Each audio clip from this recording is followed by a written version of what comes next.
बंदी छोड़ सतगुरु रामपाल जी परमेश्वर जी की जय हो। परमपिता परमात्मा सारी सृष्टि के रचनहार, कुल मालिक, असंख्य ब्रह्मांडों के स्वामी, जगत गुरु, तीनों लोकों में प्रवेश करके सबका भरण पोषण करने वाले, राजाधिराज, आत्माधार, नाथों के नाथ, देवों के देव महादेव, सर्वेश्वर महेश्वर, मृत्युंजय, अजरो अमर, आदि अनादि सनातनी प्रभु, जगत पिता जगदीश्वर, श्री श्री 1008 की उपाधि के वास्तविक अधिकारी, अकाल मूर्त सौद स्वरूपी राम वासुदेव, सर्वगतम ब्रह्म, परम पूज्य, प्रथम पूज्य, परम संत, परम पुरुष, परम धनी, परम दयालु, सत्य कबीर, हक्का कबीर, अल्लाहु कबीर, अल्लाहु अकबर, बाखबर, अल्लाह ताला, जगत के तारणहार, जगत के मुक्तिदाता, जगत के जगन्नाथ, हारे के सहारे, हिंदुओं के राम, मुसलमानों के अल्लाह, सिखों के वाहिगुरु, ईसाइयों के मसीह, दया के सागर दयानिधि, करुणा के सागर करुणानिधि, स्वयंभू परिभू, संकट मोचन, कष्ट हरण, मंगल करण, दुख भंजन, अविगत कबीर, निर्विकार निर्विषम परमात्मा, अलय अलेख सतगुरु, आदि अनादि सतगुरु, असली मर्यादा पुरुषोत्तम, असली राम, असली कृष्ण, असली घनश्याम, असली मुरारी, राजाओं के राजा, महाराजाओं के महाराजा, शहंशाहों के शहंशाह, सम्राटों के सम्राट, भगवानों के भगवान, अल्लाहों के अल्लाह, प्रभुओं के प्रभु, मसीहाओं के मसीह, सच्चे वाहे गुरु, बाबाओं के बाबा, पीरों के पीर, सेठों के सेठ, जगत सेठ, सावड़सा सेठ, सर्वगुण संपन्न, अनंत कोटि कलाओं के स्वामी, अनंत कोटि ब्रह्मांडों के नायक, योगियों में महायोगी, ध्यानियों में महाध्यानी, सिद्धों में परम सिद्ध, ज्ञानियों में तत्व ज्ञानी, ब्रह्म ज्ञानी, महाज्ञानी, परम ज्ञानी, सर्वश्रेष्ठ ज्ञानी, विज्ञानी, युवा कबीर, समर्थ कबीर, असंवाद, अमित ओजा, सच्चे रहनुमा, करीम अल्लाह, सुभान अल्लाह, दुनिया के अंतिम पैगंबर, 8 सितंबर 1951 से गांव धनाना, जिला सोनीपत, हरियाणा, भारतवर्ष की पावन भूमि पे प्रकट रियल कल की भगवान श्री नारायण साकार हरि, श्री बाबा साहेब, नूर अनंत परमात्मा, संत श्रोमणी सतगुरु रामपाल जी परमेश्वर जी के चरण कमल में साध संगति से जुड़े हुए देश विदेश से आप और हम सभी सत्सेवक भाई बहनों का अनंत कोटि दंडवत प्रणाम। सत्साई भाई और बहनों, दया परमपिता परमेश्वर जी की, सारी सृष्टि के रचनहार सतगुरु रामपाल जी भगवान की, जिनके शुभ आशीर्वाद से, विशेष आशीर्वाद से पवित्र पुस्तक जीने की राह के ऊपर वीडियो बनाने की श्रृंखला जारी है। इसी श्रृंखला में आज हमारा ये 10वें नंबर का वीडियो है।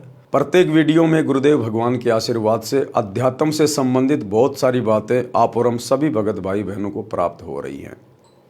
जिन बातों को सुनकर जो भगत भाई बहन भक्ति मार्ग पर लगे हुए हैं उनका दृढ़ विश्वास हो रहा है, और जो अभी सतगुरु रामपाल जी के सत्संग ही सुन रहे हैं उन्हें बहुत कुछ जानकारी प्राप्त हो रही है।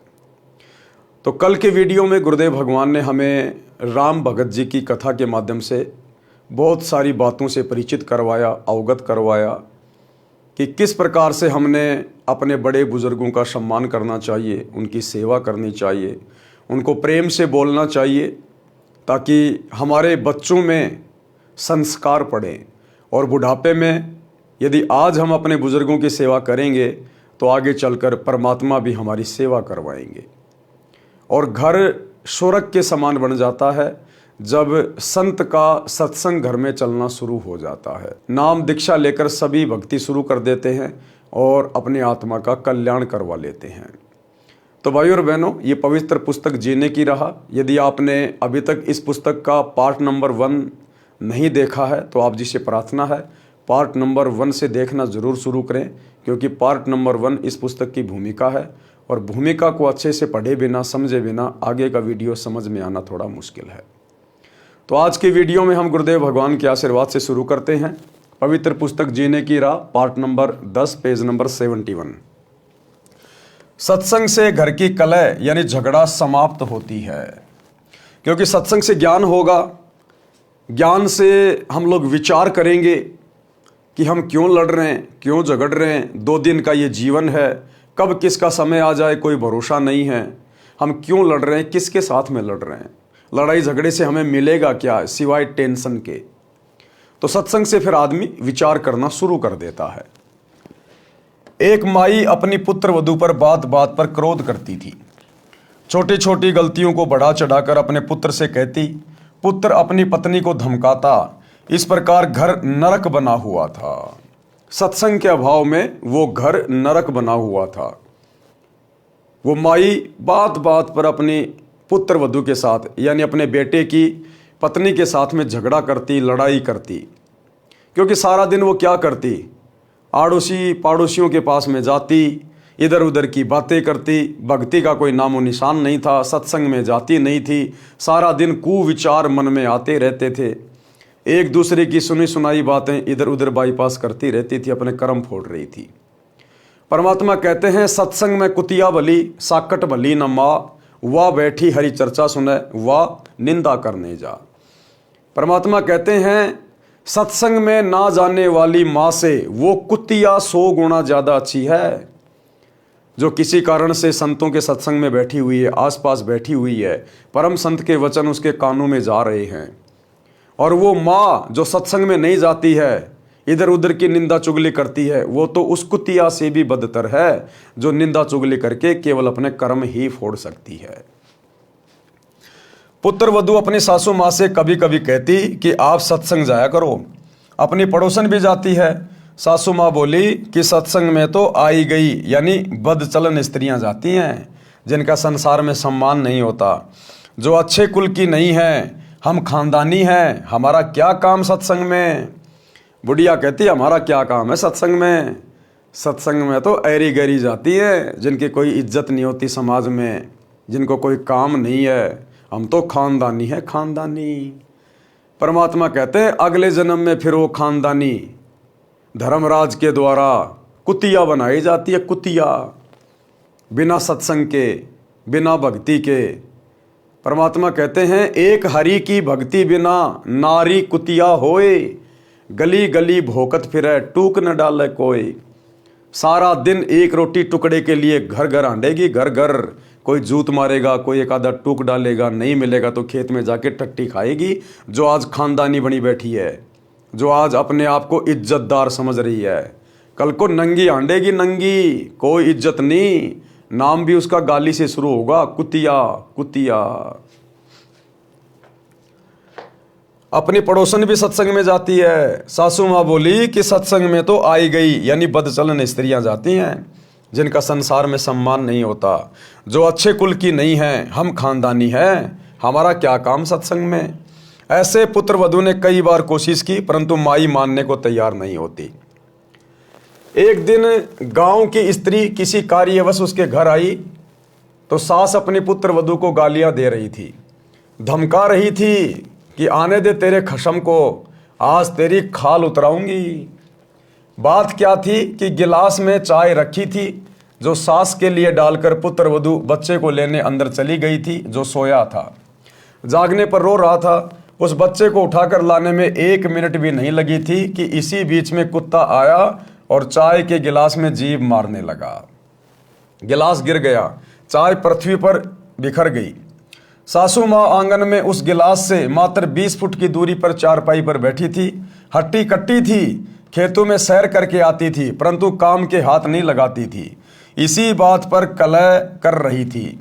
गांव के दूसरे मोहल्ले से आई माई सत्संग में जाती थी। सब बात सुनकर उसने बतेरी, उस सास का नाम बतेरी था, उससे कहा कि आप सत्संग में चला करो। उसका वही उत्तर था। उस सत्संग वाली भक्तमती ने बहुत देर सत्संग में सुनी बातें बताई, परंतु बतेरी मानने को तैयार नहीं थी। बतेरी की दूसरी बहन उसी मोहल्ले में विवाह रखी थी, जिस पाने की वह सत्संग वाली माई जानकी थी। बतेरी की बहन का नाम दया कौर था। जानकी ने जाकर दया कौर से बताया कि तेरी बहन बतेरी ने तो घर का नरक बना रखा है, बिना बात की लड़ाई करती है। मैं कल किसी कामवश गई थी, एक चाय का गिलास कुत्ते ने गिरा दिया, उसी का महाभारत बना रखा था। दया कौर भी जानकी के कहने से सत्संग सुनने गई थी और दीक्षा ले ली थी। जानकी ने कहा कि उसको जैसे तैसे एक बार सत्संग में ले चल। जब तक संतों के विचार सुनने को नहीं मिलते तो व्यक्ति व्यर्थ की टेंशन यानी चिंता स्वयं रखता है तथा घर के सदस्यों को भी चिंता में रखता है। दया कौर अगले दिन अपनी बहन के घर गई, किसी बहाने बतेरी को अपने घर ले गई।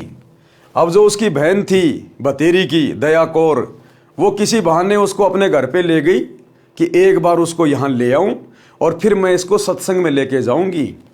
एक बार ये सत्संग में चल पड़ेगी, गुरु जी के सत्संग सुनेगी और वहाँ जो माइयाँ, जो भाई बहन होंगे, उनसे बैठ के ज्ञान चर्चा होगी, परमात्मा की महिमा होगी, तो कुछ इसके समझ में आएगा। हो सकता है परम संत के वचन कान में पड़ जाएं तो इसके संस्कार बदल जाएं, इसका जीवन परिवर्तित हो जाए और घर नरक बनने से बच जाए। वहाँ से कई अन्य औरतें सत्संग में जाने के लिए जानकी के घर के आगे खड़ी थी। वे दया कौर को सत्संग में चलने के लिए कहने उसके घर गई। वहाँ उसकी बहन बतेरी को देखकर उसे भी कह सुनकर साथ ले गई। बतेरी ने जीवन में प्रथम बार सत्संग सुना। आश्रम में कैसे स्त्री पुरुष रहते हैं सब आंखों देखा तो अच्छा लगा। जैसा अनाप शनाप सुना करती थी वैसा आश्रम में कहीं भी देखने को नहीं मिला। सत्संग में बताया गया कि कई व्यक्ति अपनी बहन, बेटी, बहुओं तथा अन्य स्त्रियों को सत्संग नहीं भेजते और न स्वयं जाते हैं। वे कहते हैं कि हमारे सत्संग में जाने से घर की इज्जत का नाश हो जाएगा, हमारी बहू बेटियां बदनाम हो जाएंगी। उनको विचार करना चाहिए कि सत्संग में न आने से परमात्मा के विधान का ज्ञान नहीं होता कि भक्ति न करने वाले स्त्री पुरुष अगले जीवन में महान कष्ट भोगते हैं। अब सतगुरु तो सतगुरु ही है। आत्माएं सत्संग में आती हैं। अब परमात्मा को पता है कि कहाँ चोट करनी है, कैसे ये आत्मा सीधे रास्ते चल पड़ेगी। तो परमात्मा ने उसी बहन को आधार बनाकर और उसी की दुखती हुई नस के ऊपर चोट मार दी। जो बातें वो सोचा करती थी कि सत्संग में तो ऐरी गैरी औरतें जाती हैं, हम तो खानदानी हैं, परमात्मा ने उसी विषय को लेकर सत्संग शुरू कर दिया। सूक्ष्म वेद में बताया है कि जो मनुष्य शरीर प्राप्त करके भक्ति नहीं करते उनको क्या क्या हानि होती है। कबीर हरि के नाम बिना नारी कुतिया होए, गली गली भोकत फिरे टूक न डाले कोई। संत गरीबदास जी की वाणी से, बीबी पर्दे रहे थी, ड्योडी लगे थी बाहर, अब गात उगाड़े फिरती है वह बड़ कुतिया बाजार। बीबी पर्दे रहे थी। पुराने समय में ये ठाकुर लोग, राजपूत लोग या वैसे भी जो राजा महाराजा थे, वो अपने घर की औरतों को बाहर नहीं निकलने दिया करते थे। वो उनको पर्दे में रखा करते थे। घर के अंदर काम या तो नौकर करते थे या फिर वो खुद घर के जो पुरुष होते थे वो सारा काम किया करते थे। अपनी औरतों को घर से बाहर नहीं निकलने दिया करते थे, पर्दे में रखते थे, उनको अपने घर की इज्जत माना करते थे। तो परमात्मा कहते बिना सतगुरु की भक्ति के वो पर्दे में रहने वाली बीबी अगले जन्म में मरने के बाद परमात्मा के विधान अनुसार फिर वो पशु योनि में जाती है और फिर वो कुतिया बनती है, कुतिया। तो परमात्मा कहते हैं बीबी पर्दे रहे थी और ड्योडी लगे थी बाहर। बाहर उसके नौकरानी, नौकर वगैरह खड़े रहते थे उसकी सुरक्षा में। अब गात उगाड़े फिरती है वह बन कुतिया बाजार। अब वो नंगी होके घूम रही है। वो पर्दे में रहने वाली घर की इज्जत एक भक्ति ना करने से, सतगुरु के सत्संग ना सुनने से, अब वो गात उगाड़े फिरती है बनकुतिया बाजार। ये दुर्गति करवा ली उसने सत्संग में ना जाने से। वे पर्दे की सुंदरी सुनो संदेशा मोर। परमात्मा कहते हैं वो जो सुंदरियां, घर की इज्जत, वो स्त्रियां जो पर्दे में रहा करती थी, सुनो संदेशा मोर कि उनके बारे में सुन लो मेरी बात। गात उगाड़े फिरती हैं करे सरायों शोर। अब वो नंगी होके कुतिया बन के सरायों में शोर करती है। सराय यानी धर्मशाला।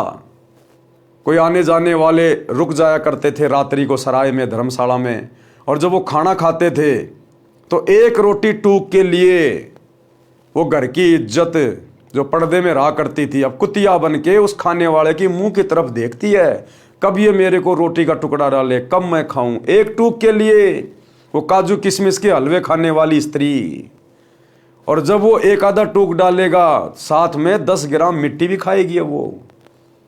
तो सतगुरु के सत्संग ना सुनने से उस जीव ने अपनी कैसी दुर्गति करवा ली। नक बेसर नक पर बनी, पहरे थी हार हमेल, सुंदरी से कुतिया बनी, सुन साहिब के खेल। परमात्मा कहते हैं देखो इस काल के खेल। वो महंगे महंगे सोने चांदी के गहने पहनने वाली, 9 लखा हार पहनने वाली, कहते हैं अब वो सुंदरी से कुतिया बन गई। सुन साहिब के खेल, देखो परमात्मा के खेल। भावार्थ, मनुष्य जीवन प्राप्त प्राणी यदि भक्ति नहीं करता है तो वह मृत्यु के उपरांत पशु पक्षियों आदि आदि की योनियां प्राप्त करता है। अरे भैया, आम इंसान की तो औकात ही क्या है। इस परमात्मा के संविधान के अनुसार, विधान के अनुसार, जिसको दुनिया भूल चुकी है, जिस प्रकार हमारे शरीर के ऊपर हमारे भारत देश का संविधान लागू होता है, इसी प्रकार शरीर के अंदर जो आत्मा है, रूह है, उसके ऊपर परमात्मा का संविधान लागू होता है। ऊपर धर्मराज के दरबार में पाई पाई का हिसाब देना पड़ता है कि तेरे को 50 साल की उम्र दी, 100 साल की उम्र दी या 150 साल की उम्र दी, तूने क्या किया? तेरे को भक्ति करने के लिए भेजा था, ये बकवाद करके वापस आ गया। तूने जितना कमाया, जितना जोड़ा, धन या इज्जत, कहाँ है तेरी इज्जत? नंगा खड़ा है तू लाइन में। कहाँ है तेरा वो धन जो तूने पूरी जिंदगी कमाया बैल और गधे की तरह? तो फिर ये आत्मा वहां पर नीचे गर्दन करके खड़ी हो जाती है कि गलती बन गई। गलती बन गई तो भाई आप सजा भुगतो। फिर गधा, कुत्ता, सुअर, कुतिया बना दिए जाते हैं। तो परमात्मा कहते हैं कि भैया उस समय क्या जवाब दोगे परमात्मा को, जब तुम खाली हाथ जाओगे वहां पर, पशु पक्षियों की योनियों में डाले जाओगे, और आम इंसान की तो बेचारे की औकात क्या। गरीबदास जी कहते हैं, तेरी क्या बुनियाद प्राणी, तू पेंडा पंथ पकड़बो। जब देश का राजा जो भक्ति नहीं करता, पहले राजा कहा करते थे, बादशाह कहा करते थे, वजीर आजम कहा करते थे, आजकल उनको प्राइम मिनिस्टर कहते हैं, प्रधानमंत्री, राष्ट्रपति, मुख्यमंत्री, ये सब राजा हैं अपने अपने पद पर। तो गुरुदेव कहते हैं, एक हरि की भक्ति बिन राजा गधा होए, और माटी लदे कुम्हार की घास न डाले कोई। देश का राजा भी अगर सत भक्ति नहीं करता है, और सत भक्ति पूरे विश्व में वर्तमान में केवल सतगुरु रामपाल जी के पास है, बाकी भूल जाना। ये बड़े बड़े आश्रम, बड़े बड़े मठ बना के जो बैठे हैं आचार्य शंकराचार्य, दो देले की भक्ति नहीं है, अपने नरक की टिकट पक्की करवा रखी है। तो बिना सतगुरु की सत भक्ति के तो देश का राजा भी मरने के बाद में गधा बनता है। सोचिए फिर आप और हमारे जैसे आम प्राणियों की क्या औकात है। अगर भक्ति नहीं की तो ये दुर्गति यूं की यूं तैयार है, यूं की यूं तैयार। परमात्मा के नाम जाप बिना स्त्री अगले जन्म में कुतिया का जीवन प्राप्त करती है, फिर निवस्त्र होकर नंगे शरीर गलियों में भटकती रहती है। वो घर की इज्जत, वो पर्दे में रहने वाली, सोने चांदी के गहने हार पहन पहन के अपने आप को अति सुंदर मानने वाली, वो घर की इज्जत अब वो नंगी होके कुतिया बन के गली गली में भोंकती हुई फिर रही है एक रोटी टूक के लिए। भूख से बेहाल होती है, उसको कोई रोटी का टुकड़ा भी नहीं डालता। जिस समय वह आत्मा स्त्री रूप में किसी राजा, राणा तथा उच्च अधिकारी की बीवी यानी पत्नी थी, वे उसके पूर्व जन्म के पुण्यों का फल था। जब उसका मनुष्य जन्म था और वो पर्दे में रहा करती थी, किसी राजा की रानी बन के, किसी बहुत बड़े अधिकारी की पत्नी बन के, या ठुकरानी बन के, तो परमात्मा कहते हैं कि वो आत्मा उस जन्म में अपने पिछले जन्म की दान पुण्य की मलाई खा रही थी। अगले जन्म के लिए भक्ति की नहीं, दान पुण्य किया नहीं, संतों के सत्संग में गई नहीं, उसने अपनी दुर्गति करवा ली। अब वो कुतिया बन के घूम रही है राजा की रानी।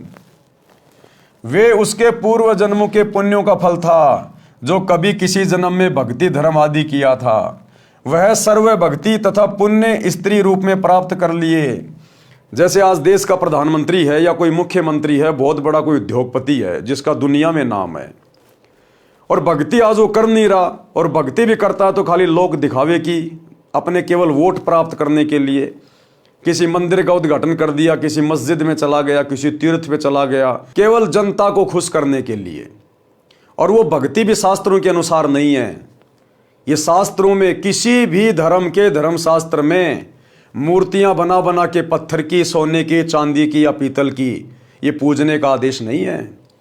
जो मंत्र जाप हमारे धर्मगुरु देते हैं, हरे हरे, राधे राधे, श्याम मिलादे, ओम नमो भागवते वासुदेवाय, जय जय राम, हरे राम, ओम नमः शिवाय, जय जगदीश हरे, ये सब फर्जी है, फर्जी मनमाना आचरण है पूरा। किसी भी धर्मशास्त्र में जो कि प्रमाणित हैं, चारों वेद, गीता जी, कुरान, पुराण, बाइबल, आपको किसी भी धर्म ग्रंथ में इन मंत्रों के जाप करने का कोई उल्लेख नहीं मिलेगा।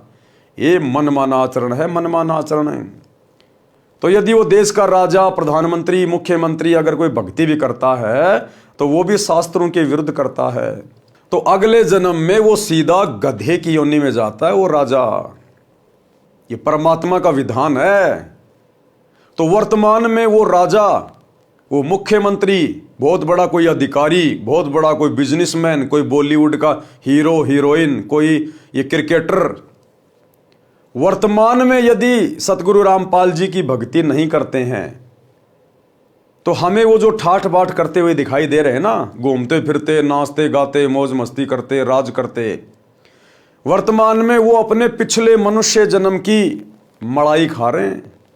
जब कभी उनका इससे पहले मनुष्य जन्म था स्त्री या पुरुष का, और उन्होंने जो भक्ति की थी, दान पुण्य किया था, मंत्र जाप किए थे, उनका प्रतिफल आज वर्तमान में भोग रहा है। वो दान धर्म किया हुआ तो मिल गया, लेकिन मोक्ष नहीं हुआ, क्योंकि मोक्ष तो सच्चे सतगुरु के शरण में आने से होगा। अब वर्तमान में भक्ति वो कर नहीं रहा तो अगले जन्म में क्या मिलेगा? अगर अगला जन्म उसको मिलेगा मनुष्य का, तो बीच में 84 लाख योनियां भोगनी पड़ेंगी। एक लंबा चक्कर काट के आना पड़ेगा गधे कुत्ते सुअर बनने का। 84 लाख प्रकार की योनियां, सुनने में छोटा शब्द है, लेकिन एक गधे का जीवन देख लो, कितना कष्टमय, कितना दुखदायी होता है।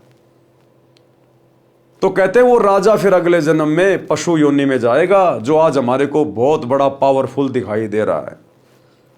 चाहे भारत का हो, चाहे अमेरिका का हो, चाहे किसी भी देश का हो, परमात्मा के दरबार में प्रधानमंत्री गिरी नहीं चलती, ये राष्ट्रपति गिरी नहीं चलती, ये नेतागिरी केवल यही चलती है जब तक उसके पुण्य हैं। और जिस दिन यहाँ भी उनके पुण्य खत्म हो जाते हैं, पिछले जन्मों की भक्ति कमाई जब समाप्त हो जाती है, तो यहाँ भी उनकी दुर्गति होती है। उनका हेलीकॉप्टर क्रैश हो जाता है, विमान उनका क्रैश हो जाता है, एक्सीडेंट में मारे जाते हैं, बीमारी में मारे जाते हैं। सब कुछ पाप और पुण्य के आधार से चलता है। इसलिए संत भक्ति पे जोर देते हैं कि मनुष्य जन्म केवल परमात्मा प्राप्ति के लिए मिलता है। बाकी तो अपने संस्कार से, जिसको राज मिला है, जिसको कुछ भी मिला है पद, उसके संस्कार से मिला हुआ है। वह आत्मा ऊंचे घराने की बहु बेटियां थी। उस समय पर्दों में रहती थी, काजू किशमिश डालकर हलवा तथा खीर खाती थी। उनका जूठा छोड़ा हुआ नौकरानियां खाती थी। उनको सत्संग में नहीं जाने दिया जाता था, क्योंकि वे उच्च घरानों की बहुएं तथा बेटियां थी। घर से बाहर जाने से बेइज्जती मानती थी। बड़े घरों की इज्जत इसी में मानी जाती थी कि बहु बेटियां का पर्दे में घर में रहना उचित है। इन कारणों से वह पुण्यात्मा सत्संग विचार न सुनने के कारण भक्ति से वंचित रह जाती थी। उस मानव शरीर में वह स्त्री गले में 9-9 लाख रुपए के हमेल हार पहनती थी, नाक में सोने की नाथ पहनती थी। उसी हार श्रृंगार में अपना जीवन धन्य मानती थी। भक्ति ना करने से वे अब कुतिया का जीवन प्राप्त करके नंगे शरीर गलियों में एक एक टुकड़े के लिए तरस रही होती हैं। शहर में पहले सराय यानी धर्मशाला होती थी। यात्री रात्रि में उनमें रुकते थे। जैसे आजकल हाईवे पे होटलें होती हैं, बड़े बड़े ढाबे होते हैं, ऐसे पहले के समय में राजा महाराजा सराय बना दिया करते थे, जिनको धर्मशाला कहा करते थे, जिनमें यात्री रात्रि में रुका करते थे। यात्री रात्रि में उनमें रुकते थे, सुबह भोजन खाकर प्रस्थान करते थे। वह पर्दे में रहने वाली सुंदर स्त्री कुतिया बनकर धर्मशाला में रुके यात्री का डाला टुकड़ा खाने के लिए धर्मशाला में भोगती है। रोटी का टुकड़ा धरती पर डाला जाता है, उसके साथ कुछ रेत मिट्टी भी चिपक जाती है। वह सुंदरी जो काजू किशमिश युक्त हलवा खीर खाती थी, भक्ति नहीं करती थी, उस रेत मिट्टी युक्त टुकड़े को खा रही है। यदि मनुष्य शरीर रहते सहते पूरे संत से नाम लेकर भक्ति कर लेती तो ये दिन नहीं देखने पड़ते। और पूरा संत वर्तमान में केवल एक है, सतगुरु रामपाल जी। बाकी जितने भी संत हैं ये सब नकली हैं। भले आपको उनके सत्संगों में प्रधानमंत्री जाता दिखाई दे, मुख्यमंत्री जाता दिखाई दे, बड़ी बड़ी सेलिब्रिटी वहाँ पर जाती हुई दिखाई दें, उनको दंडवत प्रणाम करती हुई दिखाई दें, उनके पास में भक्ति के नाम पर कख भी नहीं है, कख भी, 0/0। खुद भी नरक में जाएंगे, अपने फॉलोवर को भी नरक में लेके जाएंगे। सत भक्ति पूरे विश्व में केवल सतगुरु रामपाल जी के पास है। एक बार थोड़ी हिम्मत करके जेब से मोबाइल निकाल कर यूट्यूब पर जाकर सर्च करें, सृष्टि रचना सतगुरु रामपाल जी, धीरे धीरे सुनना शुरू करें एक बार। अन्यथा परमात्मा अपने कर कमल से जो हमें लिख कर दे रहे हैं, ये बीतेगी फिर हमारे साथ में। बड़े बड़े घराने की औरतें, बड़े बड़े अधिकारी, जो काजू किशमिश के हलवे खाया करते थे, बड़ी बड़ी पार्टियों में जा जा के शराब पिया करते थे, अच्छा अच्छा 20 प्रकार का खाना खाया करते थे, लेकिन एक भक्ति ना करने से, और वो भी सच्ची भक्ति ना करने से, अगले जन्म में गधे कुत्ते बनकर उनको दुर्गतियों का सामना करना पड़ता है, नंगे हारना पड़ता है, नंगे। अब वो इज्जत कहाँ गई, वो ऐशो आराम कहाँ गए, वो पार्टियां कहाँ गई। अब पार्टियों में झूठी पत्तल चाट रही है वो जो पर्दे में रहा करती थी, काजू किशमिश खाया करती थी। इसलिए गुरुदेव भगवान कहते हैं, यदि अपनी दुर्गति करवाने से बचना चाहते हो तो समय रहते सत्संग सुनना शुरू कर दो, सच्चे सदगुरु की शरण में आ जाओ, अन्यथा ये दुर्गति चाहे भिखारी हो चाहे राजा हो, अगले जन्म में बिल्कुल तैयार है। इसी संदर्भ में परमात्मा हमें एक कथा सुना रहे हैं, पुल्लोबाई की नसीहत। पुल्लोबाई एक साध्वी थी, जैसे कि मीराबाई थी, ऐसे ही एक साध्वी थी, परमात्मा की भक्ति करती थी, और एक राजा ने उससे नाम उपदेश ले लिया था। उसकी कथा गुरुदेव भगवान हमें यहाँ पर लिख कर दे रहे हैं। हमने क्या शिक्षा लेनी है। एक राजा ने पुल्लोबाई के ज्ञान विचार सुने, बहुत प्रभावित हुआ। उस राजा की 3 रानियां थी। राजा ने अपनी रानियों को पुल्लोबाई के विषय में बताया। राजा ने कई बार पुल्लोबाई भगतनी की, अपनी रानियों के सामने प्रशंसा की। अपने पति के मुख से अन्य स्त्री की प्रशंसा सुनकर रानियों को अच्छा नहीं लगा, परंतु कुछ बोल नहीं सकी। उन्होंने भगतमती पुल्लोबाई को देखने की इच्छा व्यक्त की। राजा ने पुल्लोबाई को अपने घर पर सत्संग करने के लिए कहा, तो पुल्लोबाई ने सत्संग करने की तिथि तथा समय राजा को बता दिया। अब राजा तो धार्मिक विचारों वाला था, वो तो पुल्लोबाई की प्रशंसा इसलिए करता था क्योंकि उसने उससे उपदेश ले रखा था, और वो उसके ज्ञान की प्रशंसा किया करता था, ना कि उसकी सुंदरता की। लेकिन रानियों को यह लगता था कि वो जरूर हमसे भी ज्यादा सुंदर है, इसलिए राजा बार बार उसकी प्रशंसा कर रहा, जो उनको अच्छा नहीं लगता था। तो रानियों ने एक दिन विचार करके राजा से कहा कि हम उस पुल्लोबाई को देखना चाहते हैं जिसकी आप इतनी प्रशंसा करते हो। रानियों ने देखा कि हम कितनी सुंदर हैं और कैसे कैसे सोने चांदी के गहने पहन रखे हमने, हमारे से भी ज्यादा सुंदर होगी क्या। लेकिन संतों की, भक्तों की सुंदरता भक्ति में होती है, दान धर्म में होती है, अच्छे आचरण में होती है, सोने चांदी से कोई सुंदरता नहीं होती है। ये तो उन रानियों के अपने विचार थे, बिना सत्संग के। तो एक दिन राजा ने पुल्लोबाई से प्रार्थना की, तो पुल्लोबाई ने सत्संग करने का टाइम फिक्स कर दिया कि फला फला दिन मैं परमात्मा के आशीर्वाद से आपके घर पर ज्ञान चर्चा के लिए आऊंगी। तो रानियां बड़ी प्रसन्न हुई कि अब देखेंगे उस पुल्लोबाई को कितनी क्या सुंदर है। और जिस दिन वो पुल्लोबाई आई, उस दिन रानियों ने और ज्यादा हार श्रृंगार मेकअप वगैरह कर लिया कि हमसे भी ज्यादा सुंदर है क्या वो। फिर पुल्लोबाई उनको अंत में क्या नसीहत देती है, क्या उनको सलाह देती है। उन्होंने भगतमती पुल्लोबाई को देखने की इच्छा व्यक्त की।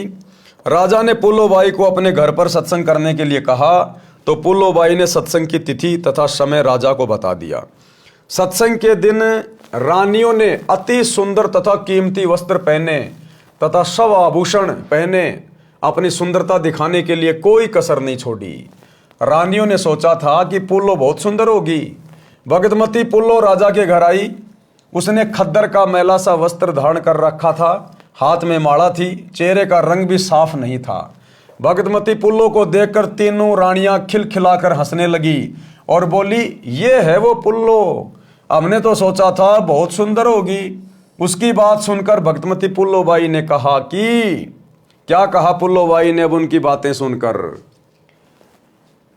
गहना बादा तन की शोभा, यानी तुम अपने शरीर के ऊपर जो कीमती कीमती वस्त्र पहनकर, आभूषण पहनकर जो अपनी शोभा मान रही हो ना, अपनी इज्जत मान रही हो ना, कहते हैं वस्त्र आभूषण तन की शोभा, और ये तन काचो भांडो, ये शरीर तो कच्चे मटके जैसा है, और भक्ति बिना बनोगी कुतिया, राम भजो ना रांडो।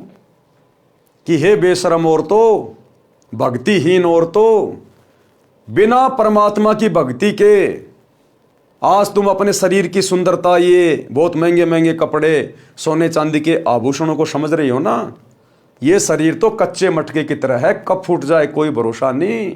और बिना सतगुरु की सतभक्ति के अगले जन्म में कुतिया बन के घूमोगी। कुतिया बिना भक्ति के बनोगी कुतिया। राम बजोना रांडो, परमात्मा का सत्संग ले लो, सतगुरु की शरण ग्रहण कर लो समय रहते और भक्ति कर लो। तुम्हारे जैसे ना जाने कितनी जा चुकी हैं गधी और कुतिया की योनियों में।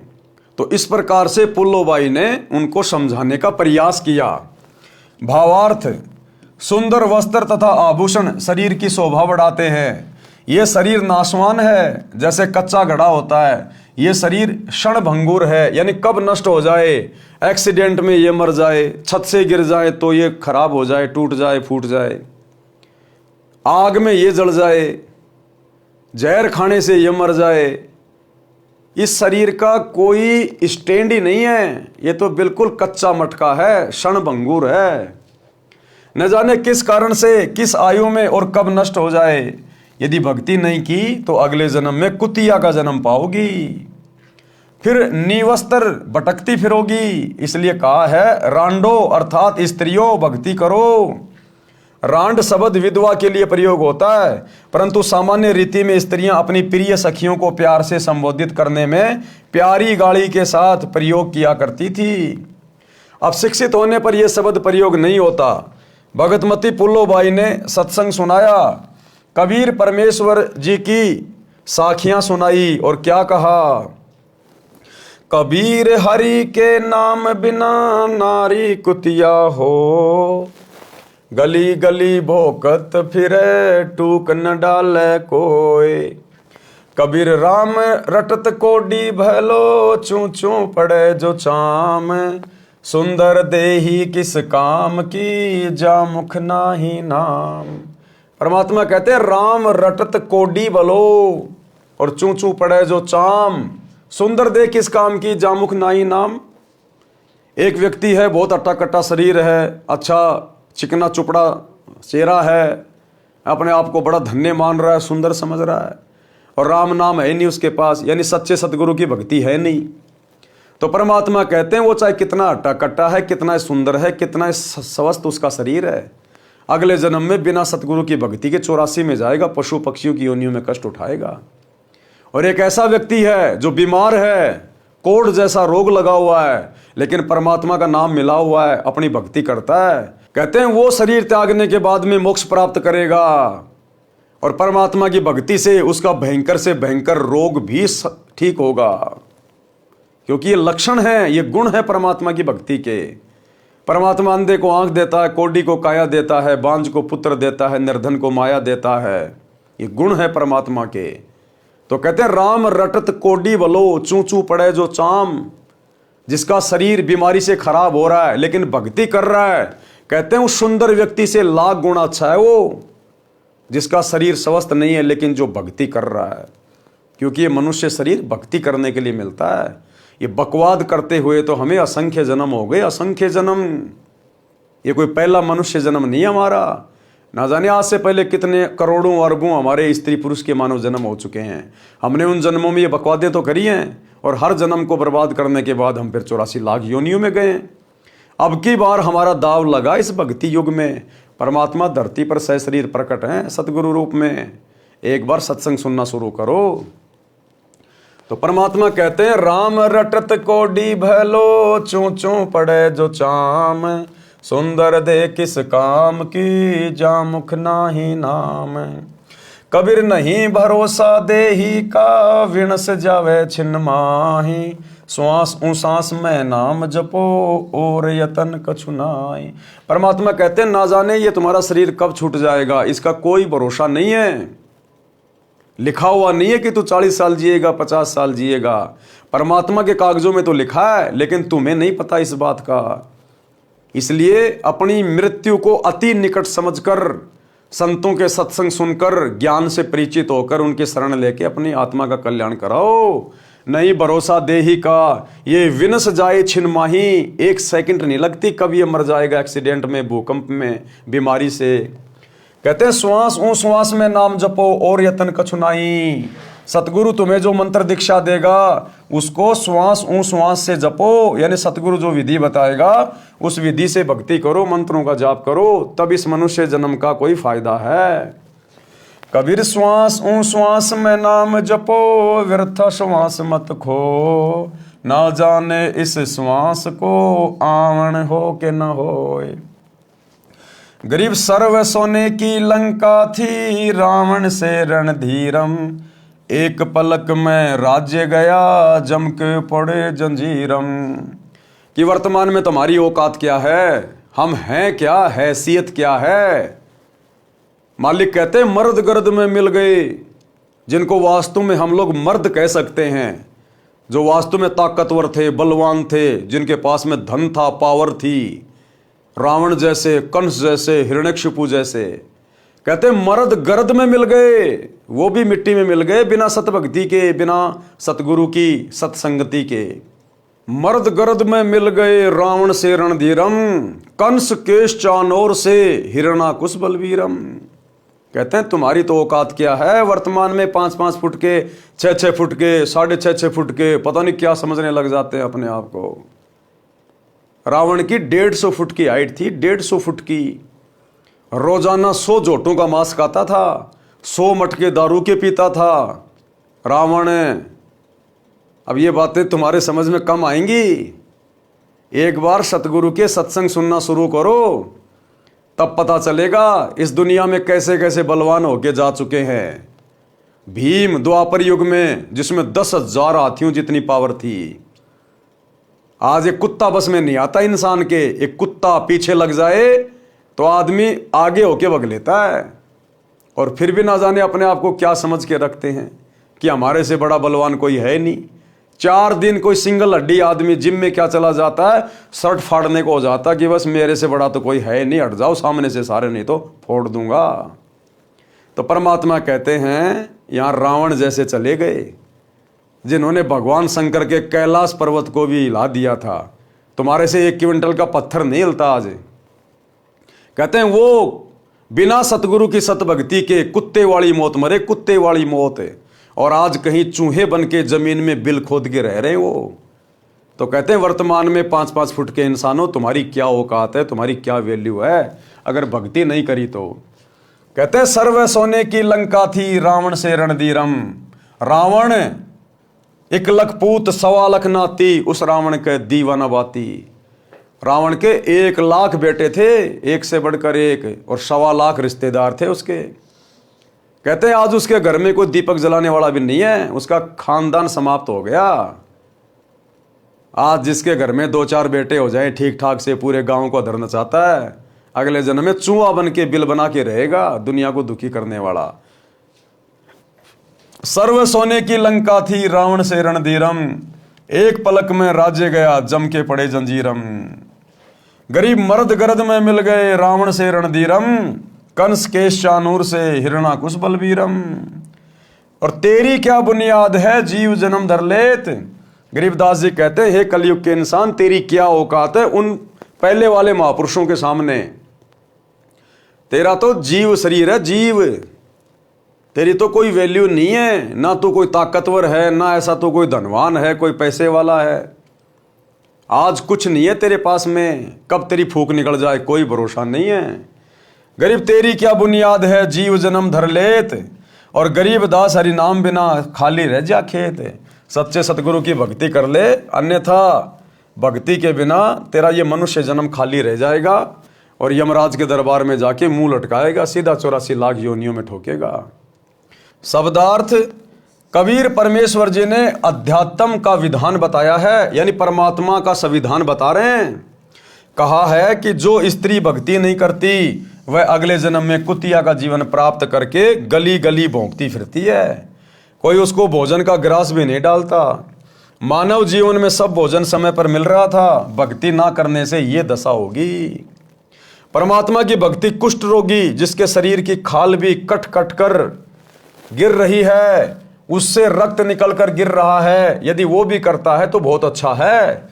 भक्ति करने से उसका कुष्ठ रोग भी ठीक हो जाएगा, भविष्य भी उज्जवल होगा। जो भक्ति नहीं करता वह चाहे सुंदर शरीर वाला भी क्यों ना हो, उसका सुंदर स्वस्थ शरीर किसी काम का नहीं। अगले जन्म में फिर वो शरीर गधे की योनि प्राप्त करेगा, फिर कुम्हार के काम आएगा वो। जो आज सुंदर और स्वस्थ शरीर प्राप्त करके अपने आप को पहलवान समझ रहा है और भक्ति कर नहीं रहा, अगले जन्म में वो शरीर कुम्हार के काम आएगा। जब गधा बनेगा, 2.5 मन का बोरा पटकेगा, पजावे के ऊपर सारा दिन कच्ची ईंट ऊपर ले जाएगा, पक्की ईंट ऊपर से लेके आएगा। इस मानव शरीर का कोई विश्वास नहीं है कि यह कब तथा किस कारण से नष्ट हो जाए। इसे बचाकर नहीं रखा जा सकता। इसका एक उपाय है, भक्ति करो, इतना सुमरण करो कि एक श्वास भी नाम के जाप बिना खाली ना जाए। कोई भरोसा नहीं। आप जी आए दिन अखबार में पढ़ते हो, कोई एक्सीडेंट में मर गया, कोई लड़ाई झगड़े में मर गया, कोई किसी बीमारी से मर गया, कोई हॉस्पिटल में मर गया, कोई फांसी खा के मर गया, कोई जहर खा के मर गया, कोई भूकंप में मर रहे हैं। कोई भरोसा नहीं है इस मनुष्य शरीर का। ये पंडित ज्योतिष झूठी बना बना के तुम्हारे को ये पत्रियां दे रहे हैं, 150 साल जिएगा, 100 साल जिएगा। अपना धंधा शुरू कर रखा लोगों ने। पता केवल उस परमात्मा को है, बाकी किसी को नहीं है। इसलिए सतगुरु के सत्संग सुनो, ज्ञान समझो। आज हम ज्ञान समझने के लायक हैं। ये मनुष्य शरीर स्त्री या पुरुष में हम सत्संग सुन सकते हैं, विचार कर सकते हैं। अन्य योनियों में सत्संग नहीं सुन सकते, विचार नहीं कर सकते। अन्य योनियों में भक्ति नहीं होती। ये भक्ति और मोक्ष केवल मनुष्य शरीर में मिलता है। परमात्मा कहते हैं माता पिता मिल जाएंगे 184 माही। ये सतगुरु की सेवा और भक्ति भाई फेर मिलन की नाई। बहुत सारे लोग कहते हैं ना कि माता पिता ही भगवान है, बस माता पिता की सेवा करो। सेवा करना अच्छी बात है, लेकिन माता पिता भगवान नहीं होते। अरे फिर तो बहुत भगवान हो गए। दुनिया में ना जाने कितने माता पिता हैं। आप भी कल को किसी के माता पिता बनोगे, कल को आप भी भगवान बन जाओगे। अपने आप को भगवान कहलाने वाला इंसान नरक में जाता है। नरक में यम के दूत उसके मुंह में मूतते हैं। तो परमात्मा कहते हैं माता पिता तो तुम्हें कल को मरने के बाद जब गधा बनेगा उस समय भी मिल जाएगा, कुत्ता बनेगा तो भी माता पिता मिल जाएंगे, मनुष्य बन जाएगा तो भी माता पिता फिर मिल जाएंगे। लेकिन ये सतगुरु की सेवा और भक्ति ये दोबारा नहीं मिलती, बार बार नहीं मिलती। बड़ी मुश्किल से दाव लगता है, इसको चूकना नहीं चाहिए। श्वास छोड़ते समय तथा लेते समय प्रत्येक श्वास में नाम जपो। श्वास को नाम के जाप बिना व्यर्थ ना करो।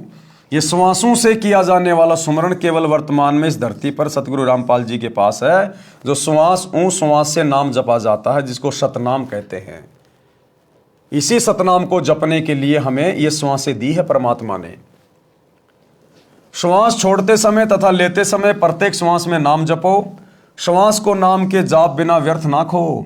इस श्वास को ज्ञान नहीं है, ये अंदर गया है तो बाहर आएगा कि नहीं आएगा। इसलिए गफलत ना करके भक्ति में लग जाओ। यदि आपके पास धन है और सुविधाएं भी हैं, इनके कारण भक्ति करना न भूलना।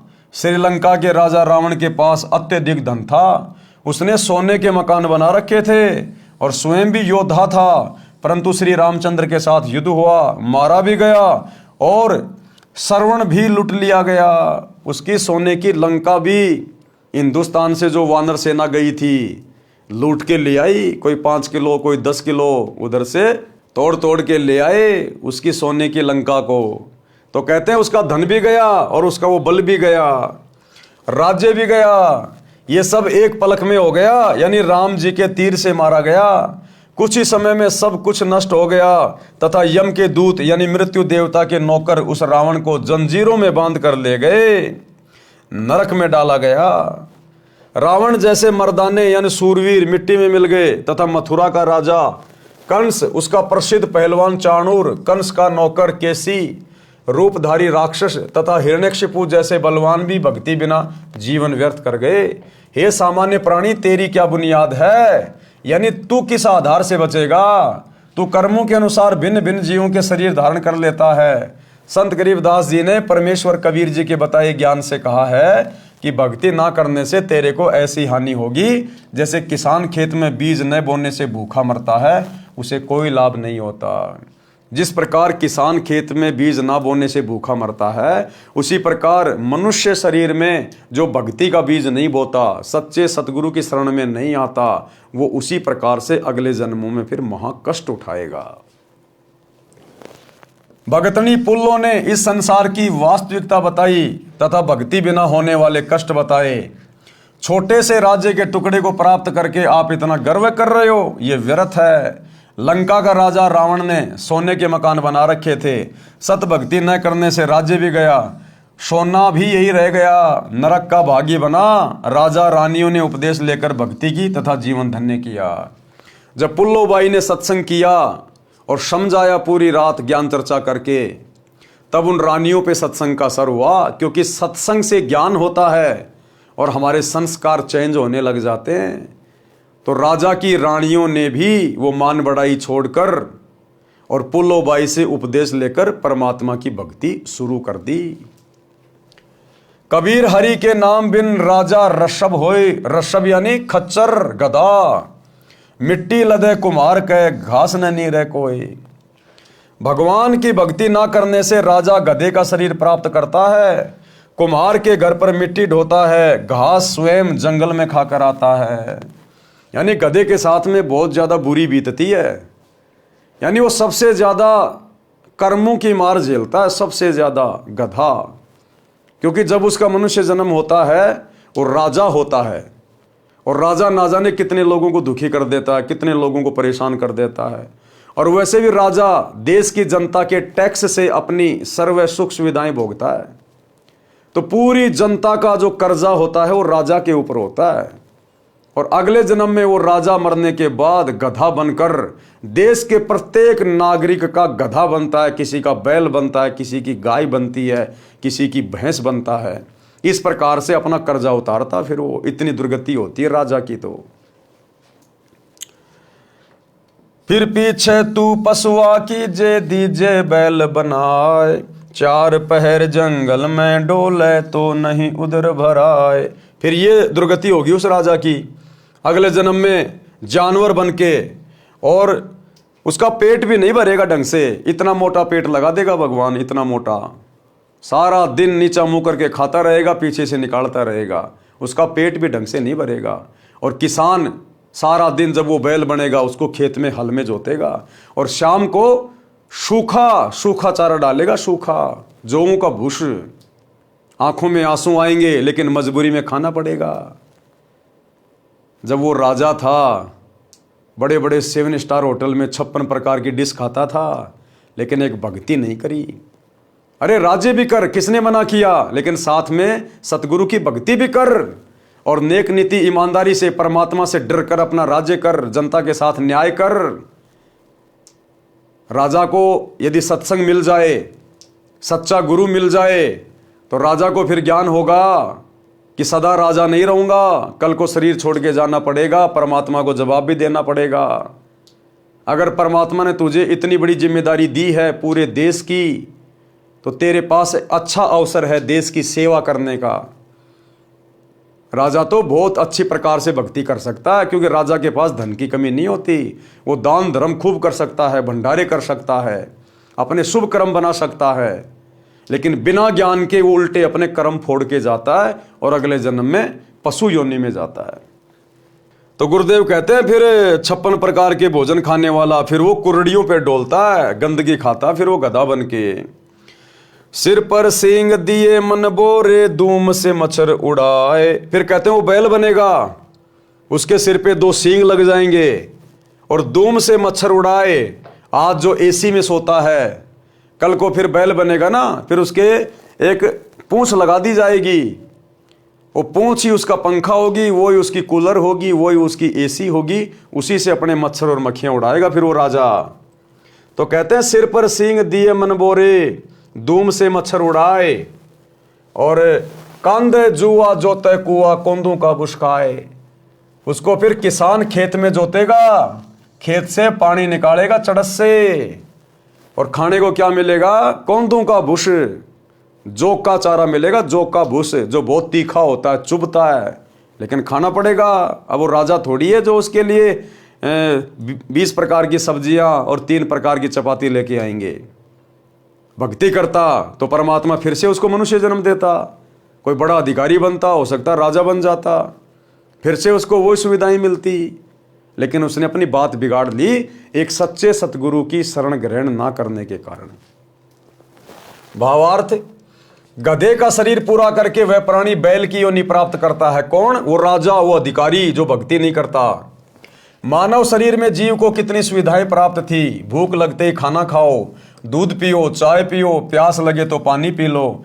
भक्ति ना करने से वही प्राणी बैल बनकर सुबह से शाम तक 4 पहर अर्थात 12 घंटे तक जंगल में फिरता है। हल में जोता जाता है। दिन में केवल 2 बार आहार बैल को खिलाया जाता है, दोपहर 12 बजे तथा रात्रि में। परंतु बैल को बीच में भूख लगी है और चारों ओर चारा भी पड़ा होता है, लेकिन खा नहीं सकता। हाड़ी उसको घास नहीं खाने देता। पानी भी समय पर ही दिन में 2 या 3 बार पिलाया जाता है। सिर पर सींग तथा एक दुम यानी पूंछ लगी होगी। जब मानव शरीर में था तब वह जीव कूलर, पंखे तथा एसी कमरे में रहता था। अब एक दुम है, इसको चाहे कूलर की जगह चाहे पंखे की जगह प्रयोग करो, उसी से मच्छर उड़ाता है।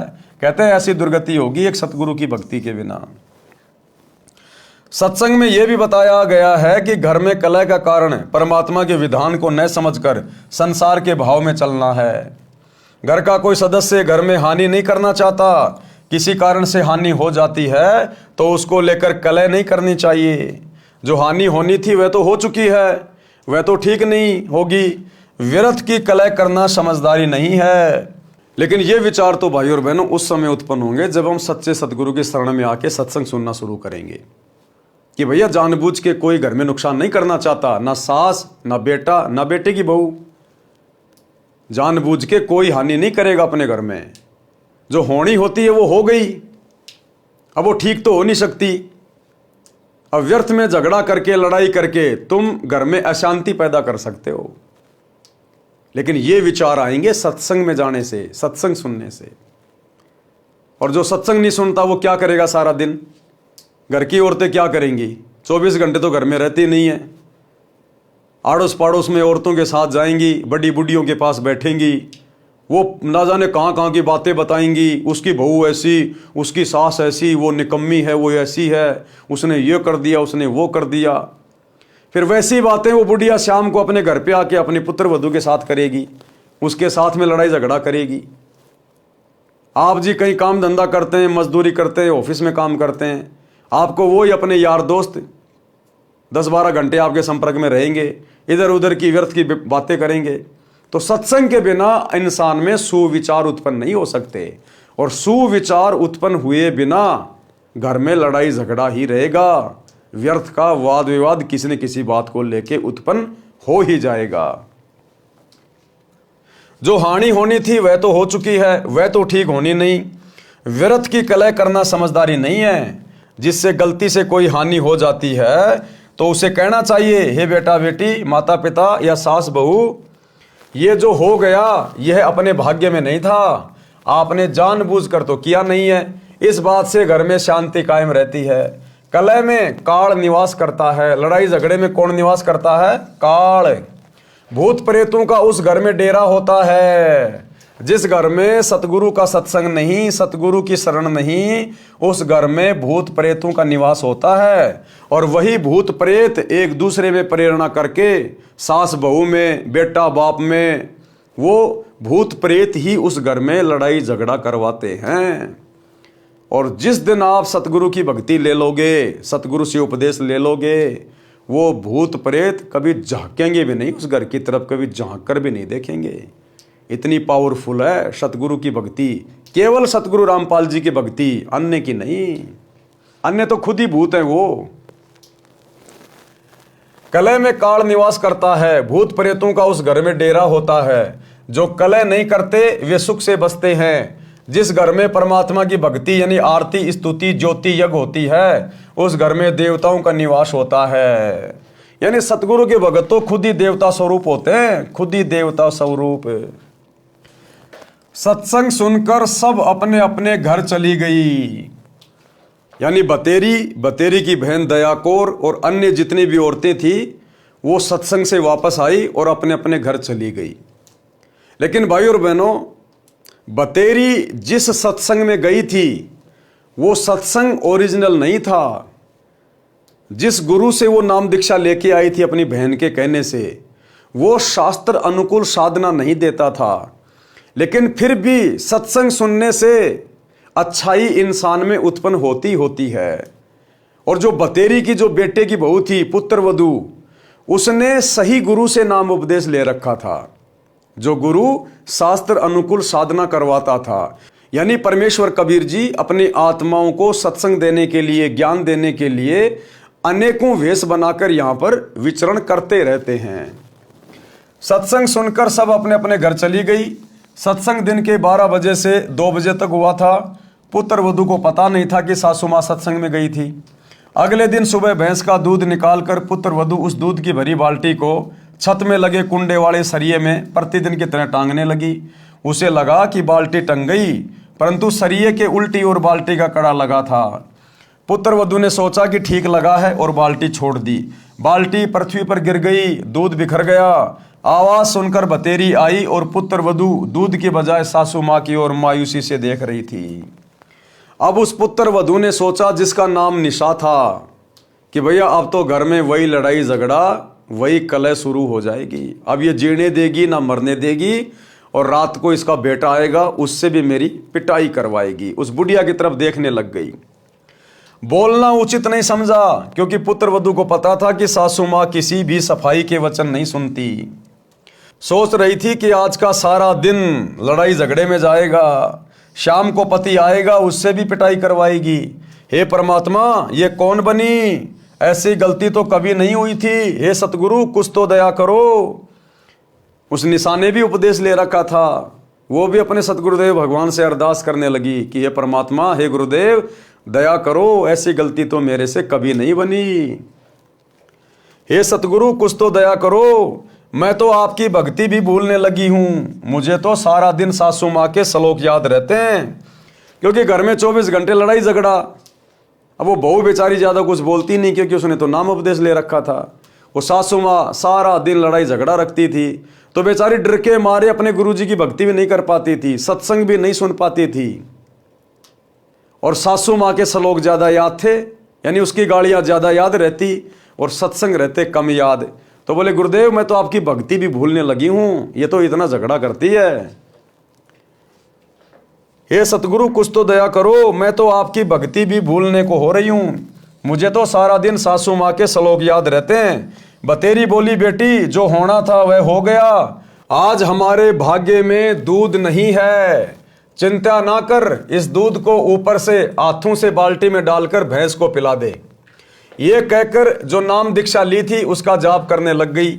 पुत्र वधू को अपने कानों पर विश्वास नहीं हो रहा था। सोच रही थी कि माताजी आज पता नहीं कौन सा स्टेशन पकड़ गई।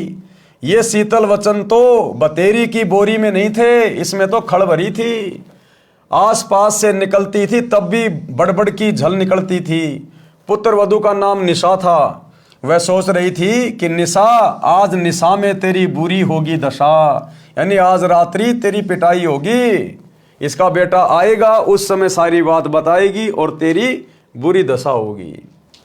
निशा की सोच थी कि पति को बताएगी, वह माता की बात सुनकर मेरी कुछ नहीं सुनता, अच्छी बुरी कहेगा, सारा दिन और रात्रि रोने में जाएगी। निशा ने दूध बाल्टी में डालकर भैंस को पिला दिया, बाल्टी धोकर रख दी। बतेरी आई और बोली कि बेटी, रोटी खा ले, चिंता मत कर बेटी। मैं कल मेरी बहन दया कौर के साथ दिन में सत्संग में गई थी, मेरी तो आंखें खुल गई। मैं तो बहुत कलिहारी बनी हुई थी। बेटी, हो सके तो क्षमा कर देना, पीछे हुआ सो हुआ, आगे से अपनी बेटी को पलकों पे रखूंगी। मेरी असली बेटी तो तू है, जन्मी बेटी तो अगलों की थी, वह चली गई, अपना दुख सुख साझा है। मेरी तो एक दिन के सत्संग ने ही आंखें खोल दी। मात्र एक दिन के सत्संग ने उस बुढ़िया को परिवर्तित कर दिया, चेंज कर दिया। क्योंकि संतों के वचन में पावर होती है, शक्ति होती है। और यदि सत्संग मिल जाए पूर्ण संत का, तो ये जीवन भी परिवर्तित, और मृत्यु के बाद में सीधा परमात्मा के दरबार में मोक्ष। नकली संतों के सत्संग से, उनकी नाम दीक्षा से मोक्ष नहीं मिलेगा। 84 लाख योनियों का कष्ट नहीं कटेगा। गधे कुत्ते सूअर बनने से नहीं बच सकते। ये महा उपकार तो पूर्ण संत करता है, और पूर्ण संत वर्तमान में धरती पर सतगुरु रामपाल जी हैं। बेटी, अगले रविवार को आप भी चलना, मैं भी चलूंगी। अब उस बतेरी को इस बात का पता नहीं था कि मेरी बेटी ने पहले से ही सत्संग ले रखा है।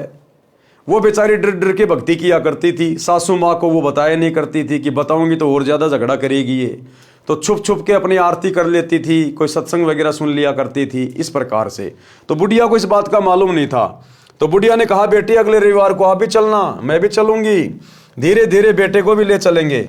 निशा ने अपने गुरुजी का फोटो यानी स्वरूप कपड़ों में छिपा रखा था। फोटो निकालकर चरणों में शीश रखकर कहा कि हे गुरुवर, आज आपने अपनी बेटी की पुकार सुन ली, घर स्वर्ग बना दिया।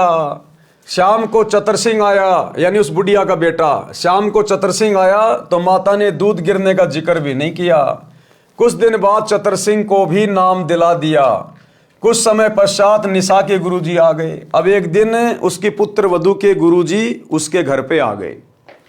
निशा ने बताया कि गुरुजी, मेरी सासू माँ बहुत अच्छी है, इसने भी गुरु का नाम ले लिया है। बतेरी ने कहा, महाराज जी, निशा ने कभी नहीं बताया कि इसने दीक्षा ले रखी है, ये मेरी कलह से डरती होगी, अब बताया है जब मैंने नाम ले लिया। अच्छा किया इसने, यदि पहले बता देती तो मैं और अधिक दुखी करती और पाप की भागी बनती। निशा के गुरुजी ने कहा, अब उसके गुरुदेव ने क्या कहा, बुढ़िया को क्या कहा? निशा के गुरुदेव ने कहा, माई बतेरी, आप तो आसमान से गिरी और खजूर में अटकी हो, क्योंकि आपकी दीक्षा शास्त्र अनुकूल नहीं है। यानी आपने जिस गुरु से दीक्षा ली है वो गुरु दीक्षा देने का अधिकारी नहीं है। उस गुरु की भक्ति मोक्षदायक नहीं है, शास्त्रों के अनुसार नहीं है। आपको थोड़ा बहुत सुख तो दे देगी वो भक्ति, थोड़ा बहुत राहत तो दे देगी, यहाँ ज्ञान से आप लड़ाई झगड़ा तो छोड़ दोगी, लेकिन शरीर छूटने के बाद में नरक में जाने से नहीं बच सकती, गधी और कुतिया बनने से नहीं बच सकती, 84 लाख योनियों में जाना पड़ेगा, क्योंकि वो गुरु शास्त्र अनुकूल साधना नहीं दे रहा, क्योंकि आपकी दीक्षा शास्त्र अनुकूल नहीं है। सत्य साधना बिना मोक्ष नहीं हो सकता, और सत्य साधना भाई और बहनों वर्तमान में केवल पूज्य गुरुदेव जी के पास है। जैसे रोग की सही औषधि खाने से ही रोग से मोक्ष मिलता है, इसी प्रकार सत्य साधना करने से जन्म मरण के रोग से मुक्ति मिलती है। निशा ने सोचा कि सासू माँ नाराज हो जाएगी, इसलिए बीच में ही बोल उठी कि गुरुजी, सुना है आपने नई पुस्तक लिखी है, वह संगत ने छपवाई है, क्या आपके पास है? गुरुजी बोले, हे बेटी, आपको देने के लिए आया हूँ। ये कहकर गुरुजी दूसरे कमरे में गए जिसमें ठहरे थे, उसमें थैला रखा था। निशा भी साथ साथ गई और बोली, गुरुदेव, बिरड़ के छत्ते को मत छेड़ो, मुश्किल से शांत हुआ है। गुरुजी बोले, हे बेटी, अब तेरी सास जी की पूरी रुचि भक्ति में है, अब ये मानेगी।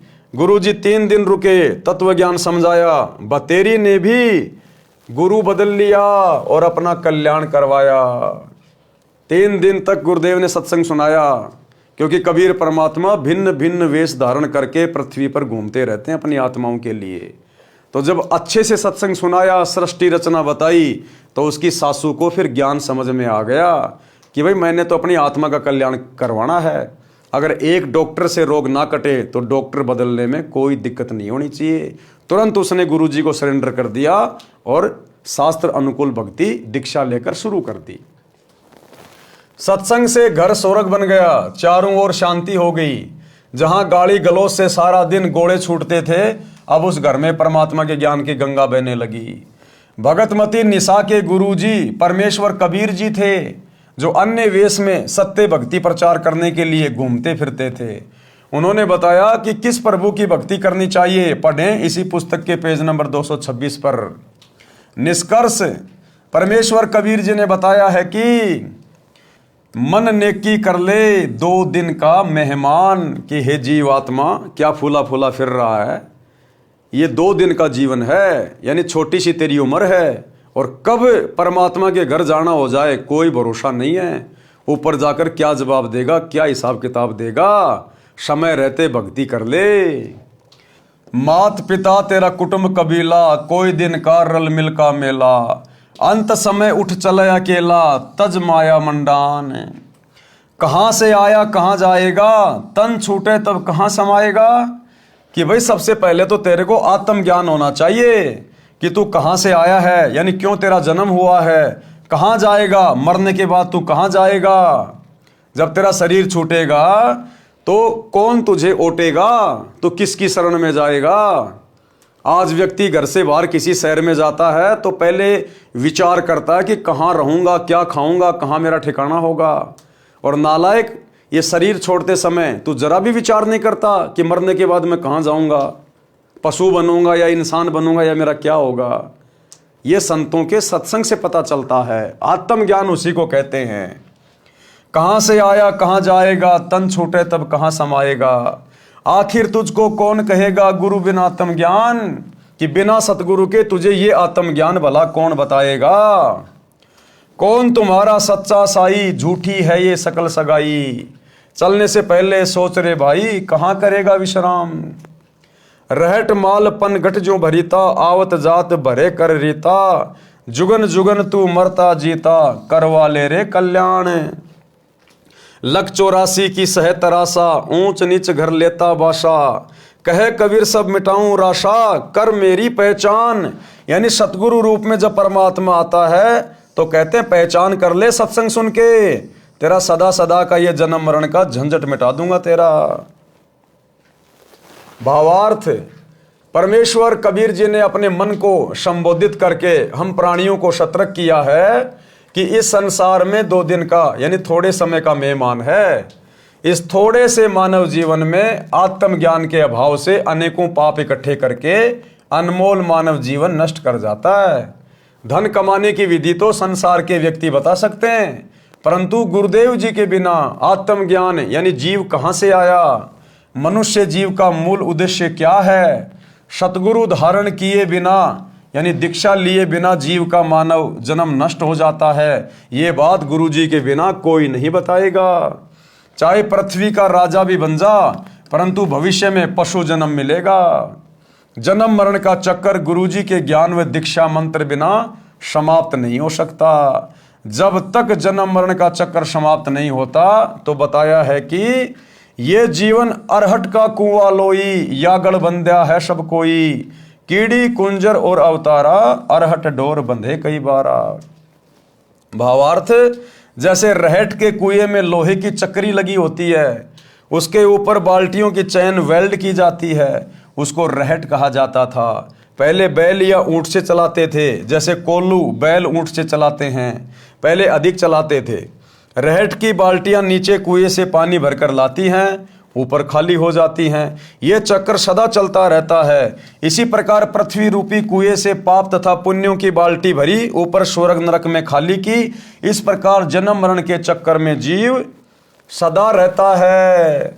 आज इंसान बन गए, जैसे भी भक्ति की, दान पुण्य किया, शरीर छोड़ने के बाद ऊपर गए, थोड़े बहुत जो पुण्य थे, जो भक्ति थी, उसके प्रतिफल में थोड़े बहुत दिन हमारे को स्वर्ग में बैठा दिया जाएगा। वो कमाई खर्च होते फिर हमारे को नरक में ठोक दिया जाएगा, क्योंकि हमारे पाप कर्म ज़्यादा होते हैं बिना सतगुरु की भक्ति के।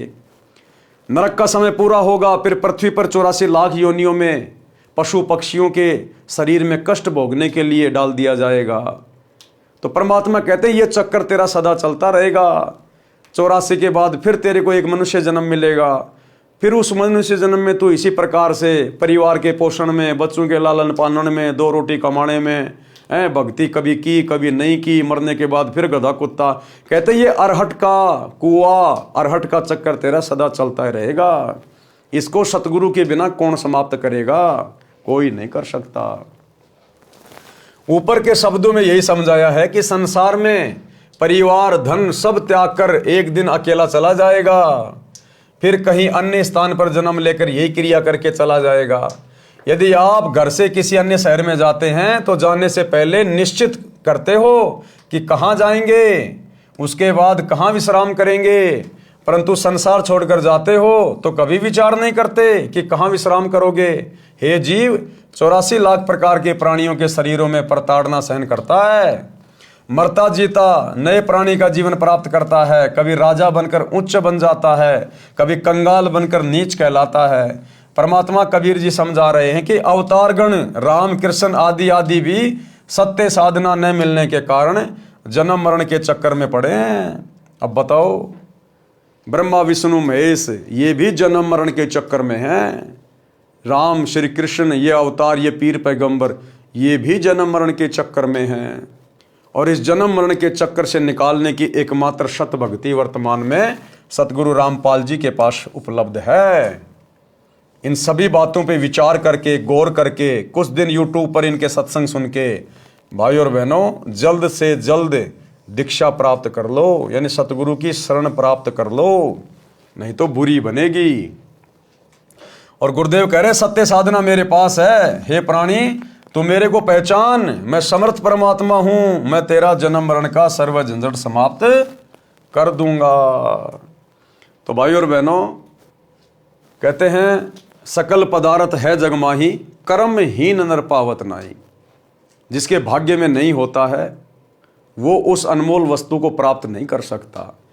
लेकिन आज इस पृथ्वी पर जितने भी मानव शरीरधारी प्राणी हैं, स्त्री पुरुष हैं, उन सब का भाग्य उत्तम है, अति उत्तम। क्योंकि आज सतगुरु धरती पे प्रकट हैं। आपको वो अनमोल वस्तु सहज में उपलब्ध है जिसके लिए हमें 84 लाख योनियां भोगने के बाद ये मनुष्य चोला मिला है, स्त्री या पुरुष का। तो आज हम किसी को भी निर्भाग नहीं कह सकते हैं। हाँ, निर्भाग तो वो होगा जो शरीर के छूटने से पहले सतगुरु की भक्ति किए बिना धर्मराज के दरबार में चला जाएगा। उससे बड़ा निर्भाग्य प्राणी फिर संसार में और कोई नहीं। तो भाई और बहनों जेब से मोबाइल निकालो, यूट्यूब पे जाके सर्च करो सृष्टि रचना सतगुरु रामपाल जी। एक बार सत्संग सुनना शुरू करो, ज्ञान से ही ज्ञान होगा। आप बच्चे को स्कूल में क्यों भेजते हो? ज्ञान कराने के लिए। आपको पता है कि बच्चा पढ़ाई नहीं करेगा तो इसका भविष्य अंधकार में होगा। इसी प्रकार सतगुरु को पता होता है, संत को पता होता है, अगर इस मनुष्य शरीर से ये भक्ति वाली पढ़ाई नहीं की तो आगे इसके जन्म जन्मांतर अंधकार में चले जाएंगे। अंधकार में गधा कुत्ता बन के असहनीय कष्ट भोगेगा ये प्राणी। इसलिए संत परमार्थी होते हैं, उन्हें हमसे कोई स्वार्थ नहीं है। संत परमार्थी होते हैं, निस्वार्थ भाव से अपना कार्य करते हैं। तो सत्संग सुनकर अपने जीवन को धन्य करें। तो भाई और बहनों आज के वीडियो में केवल इतना ही। कल रात्रि 8 बजे सभी भाई बहन आगे के वीडियो के लिए दास के फेसबुक पेज पवन दास इस लाइव के ऊपर लाइव जुड़िए। तब तक गुरुदेव भगवान हम सबको आज्ञा दे, इजाज़त दे, सद्बुद्धि दे, आशीर्वाद दे। बंदी छोड़ सतगुरु रामपाल जी भगवान की जय हो। भाई जो गुरु बचन पे डट गे, कट गे फंद 84 के, कट गे फंद 84 के, कट गे फंद 84 के। भाई जो गुरु बचन पे डट गे, कट गे फंद